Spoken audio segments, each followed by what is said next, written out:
Students, good morning. आपका स्वागत है आपके YouTube channel the brain bridge. आपको मैं आज बोर्ड के syllabus first chapter final account को पढ़ाऊंगा। फर्स्ट चैप्टर का नाम है chapter first final account. Final accounts में दो तरह के अकाउंट बनाए जाएंगे। इसमें दो पार्ट होते हैं। सबसे फर्स्ट पार्ट जो होता है,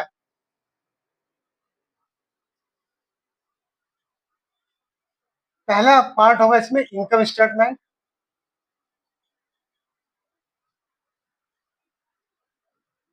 और सेकंड पार्ट होगा इसमें आपकी बैलेंस शीट।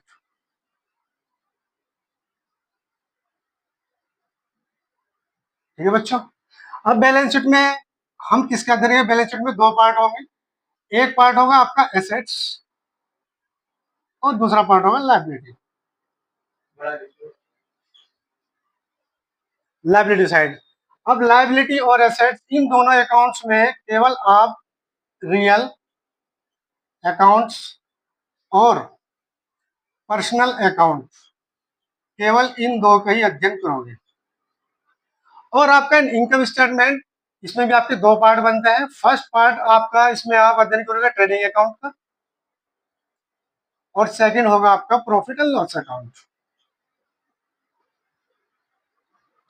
और ट्रेडिंग और प्रॉफिट एंड लॉस के अंदर आपके जितने भी नॉमिनल अकाउंट होंगे वो सब इसी के अंदर आएंगे। नॉमिनल अकाउंट के लिए ये होगा, ये नॉमिनल अकाउंट है। अब बात आती है ट्रेडिंग और प्रॉफिट एंड लॉस में। ट्रेडिंग अकाउंट में केवल केवल और केवल आप इसमें डायरेक्ट एक्सपेंसेस का लेखा किया जाएगा। जो भी डायरेक्ट एक्सपेंसेस वो होते हैं जो आपके मैन्युफैक्चर से रिलेटेड होते हैं, यानी कि उत्पादन से रिलेटेड होंगे। फैक्ट्री में जो भी आपका काम बनेगा या कंपनी में जो भी मैन्युफैक्चर होगा वो सब ट्रेडिंग अकाउंट के अंदर किया जाएगा। इसके बाद आपका profit and loss account. Profit and loss account में जितने भी ऑफिस से रिलेटेड खर्चे होंगे, ऑफिस एक्सपेंसेस से रिलेटेड जो भी आइटम्स होंगे, खर्चे होंगे, वो सब प्रॉफिट एंड लॉस के अंदर इंक्लूड किए जाएंगे। ट्रेडिंग से आप ग्रॉस प्रॉफिट निकाला जाएगा, और प्रॉफिट एंड लॉस अकाउंट से आप यहां से नेट प्रॉफिट निकाला जाएगा। बात आती है बैलेंस शीट। बैलेंस शीट से आप कंपनी की फाइनेंशियल कंडीशन का पता लगा सकेंगे।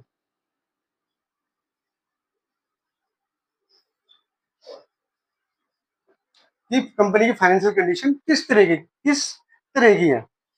अब मैं आपको बताऊंगा कि डायरेक्ट एक्सपेंसेस और ऑफिस एक्सपेंसेस दोनों अलग अलग कैसे रिलेट करते हैं।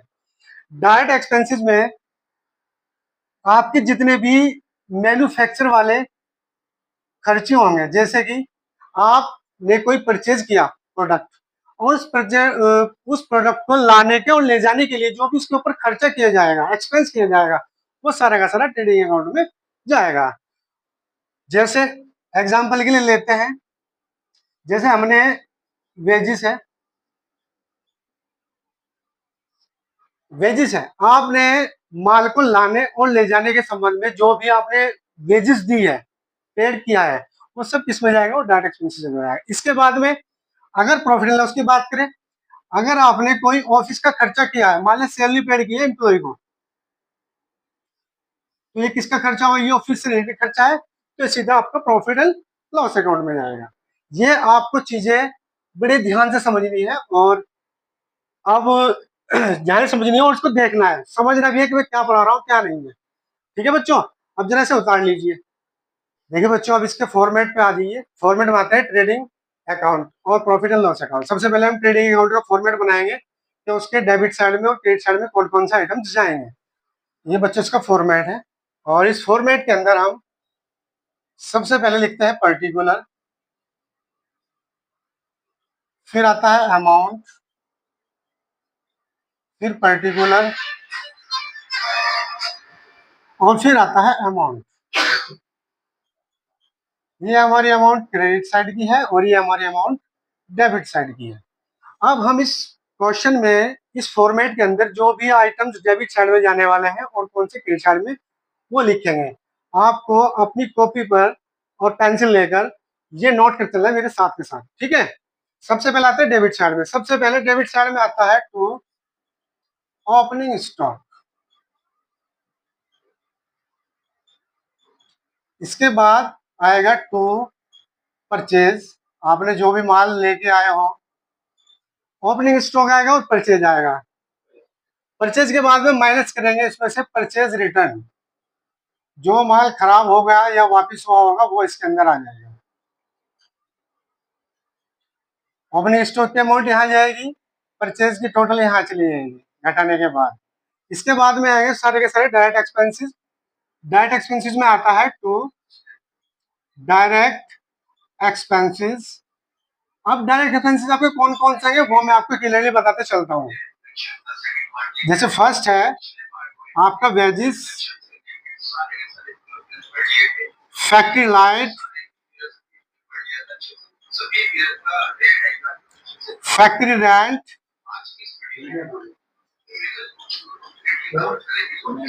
इसके अंदर सारे वही खर्चे आएंगे जो भी उत्पादन से या मैन्युफैक्चर से रिलेटेड होंगे। इसके अलावा इसमें कोई भी खर्चा दूसरा ऐड नहीं किया जाएगा। इसके बाद में आएगा कोयला और गैस, कोयला और गैस आ जाएगा। अब आता है क्रेडिट साइड में, क्रेडिट साइड में सबसे पहले आएगी आपकी सेल्स, और माइनस करेंगे इसमें से सेल्स रिटर्न।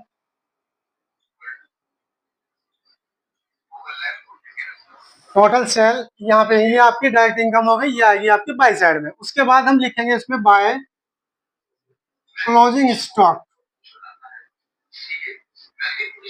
अच्छा बच्चों, क्लोजिंग स्टॉक होता क्या है?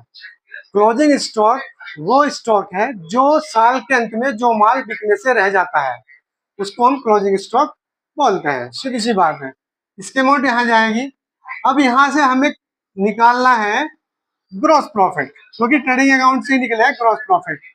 तो हम क्या करेंगे, जो भी इसका टोटल होगा क्रेडिट साइड का वो यहाँ लिखेंगे, इसका टोटल और इसका टोटल दोनों को एक साइड लिखा है, जो ज्यादा होगा। फिर उसके टोटल में से आप जो भी वेजेस की, फ्रेट की, रेंट की, टॉयलेट गैस की, ओपनिंग स्टॉक और परचेज की जो भी अमाउंट होगी वो लेस कर देंगे। लेस करने के बाद जो भी बैलेंस आपके पास बचेगा वो आपका क्या कहलाएगा, टू ग्रॉस प्रॉफिट, उसे बोलते हैं ग्रॉस प्रॉफिट। ग्रॉस प्रॉफिट की अमाउंट यहाँ आ जाएगी। ये आपका है, ये आपका है ट्रेडिंग अकाउंट। ठीक है बच्चों, प्लीज उतार लीजिए कॉपी में अपने। आइए बच्चों, अब नेक्स्ट देखते हैं profit and loss. Profit and loss में मैंने आपसे पहले ही बताया था कि प्रॉफिट एंड लॉस के अंदर वो चीजें इंक्लूड की जाएगी जो आपकी ऑफिस से रिलेटेड होगी। इसमें भी दो साइडें बनेगी, डेबिट और क्रेडिट। फॉर्मेट बना लेते हैं प्रॉफिट एंड लॉस। इसका फॉर्मेट सबसे पहले वही पर्टिकुलर आएगा, पर्टिकुलर के बाद में अमाउंट आएगी और अमाउंट डेबिट, फिर पर्टिकुलर आएगा, पर्टिकुलर के बाद फिर आपका आएगा अमाउंट, और ये अमाउंट आपकी हो जाएगी क्रेडिट। ठीक है बच्चों। अब मैंने कहा था कि प्रॉफिट एंड लॉस के अंदर ये हमारे नॉमिनल अकाउंट है, और नॉमिनल अकाउंट के अंदर जितने भी आपके प्रॉफिट एंड लॉस में जो चीज बन रही है उसके अंदर जितने भी ऑफिस से रिलेटेड खर्चे होंगे वो सारे इसमें जाएंगे। जो भी इनडायरेक्ट एक्सपेंसेस होंगे वो टू साइड में आएंगे, और जितनी भी आपकी इनडायरेक्ट इनकम होगी वो सभी क्रेडिट साइड में जाएंगे। नोट करो जरा, इसके डेबिट साइड में ऑफिस रिलेटेड सभी खर्चे आएंगे। सबसे पहले आएगा, आपने वहां पे ट्रेडिंग अकाउंट से आपको ग्रॉस प्रॉफिट निकला था, तो जो ग्रॉस प्रॉफिट आता है वो आपका बाय साइड में उसे लेके जाते हैं, तो उसे लिखते हैं by gross profit. By gross profit. यदि आपको ग्रॉस लॉस हो जाता है तो ग्रॉस लॉस हमेशा टू साइड में लिखेंगे, टू ग्रॉस लॉस, ये हमेशा टू साइड में आएगा। इसके अमाउंट यहाँ डालेंगे। ये तो हो गया ट्रेडिंग अकाउंट का पार्ट जो हमने वहां से ट्रांसफर किया। लॉस को डेबिट में लिखना है और इनकम को क्रेडिट साइड में लिखनी है। अब टू साइड में आते हैं और प्रॉफिट एंड लॉस लिखना शुरू करते हैं। फिर उसमें क्या क्या आएंगे, सबसे पहला आएगा to salary, to salary and wages, to salary and wages आएगा। उसके बाद इसमें आएगा टू रेंट। ये जो भी मैं लिख रहा हूं इसको साथ साथ कॉपी पे नोट करते चलना आप, ठीक है। फिर इसके बाद में आएगा टू एडवर्टाइजमेंट,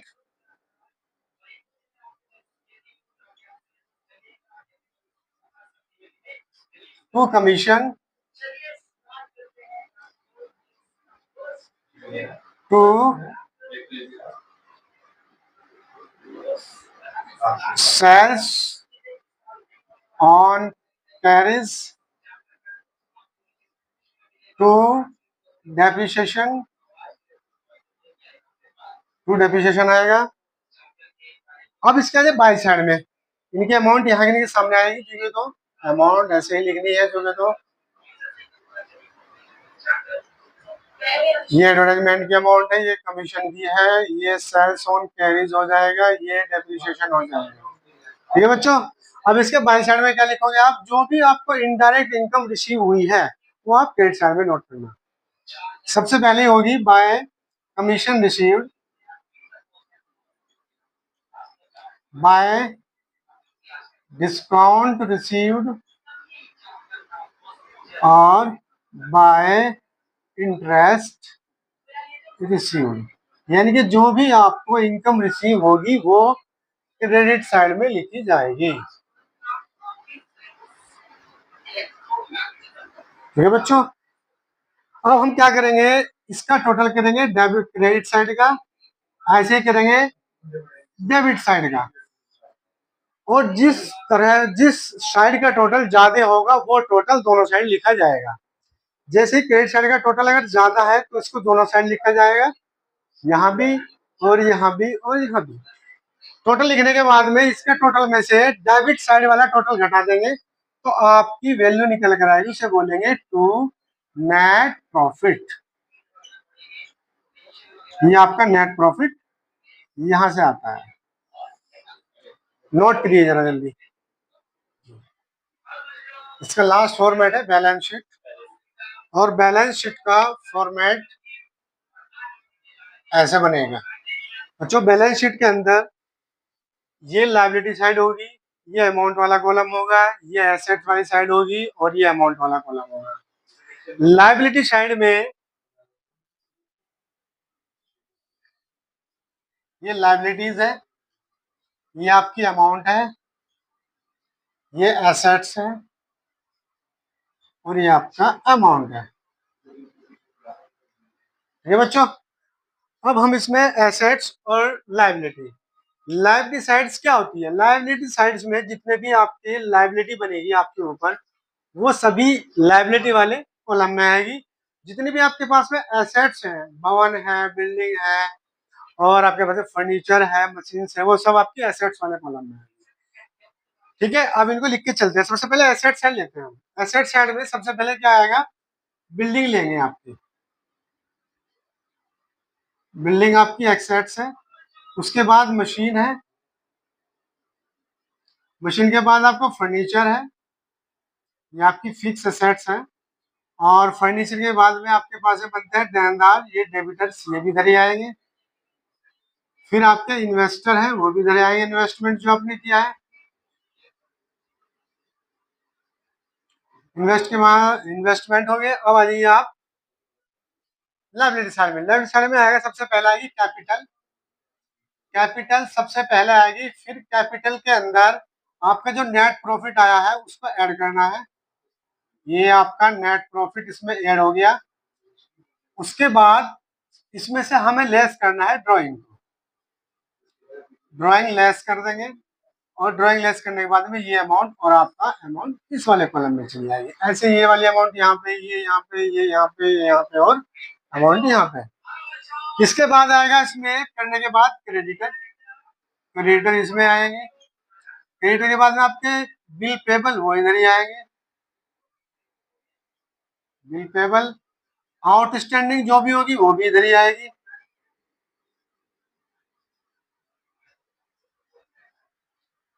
आउटस्टैंडिंग ये और ये आपकी एसेट्स है, ये इधर आएगी। इधर प्रीपेड एक्सपेंसेस आएगा, प्रीपेड एक्सपेंसेस। ठीक है बच्चों। अब बैलेंस शीट में क्या होता है, इसकी जो एसेट्स वाली साइड होती है और लायबिलिटी साइड होती है, इन दोनों का जो टोटल होता है वो हमेशा इक्वल आएगा। क्या आएगा हमेशा? वो हमेशा इक्वल आएगा। दोनों का टोटल अगर इक्वल आता है तो आपकी बैलेंस शीट एक्यूरेट है, और अगर बैलेंस शीट इक्वल नहीं आई तो इसका मतलब भी कुछ ना कुछ प्रॉब्लम है क्वेश्चन के अंदर। ये इसका फॉर्मेट है और आप फॉर्मेट को उतार लीजिए। ठीक है बच्चों, उतारिए।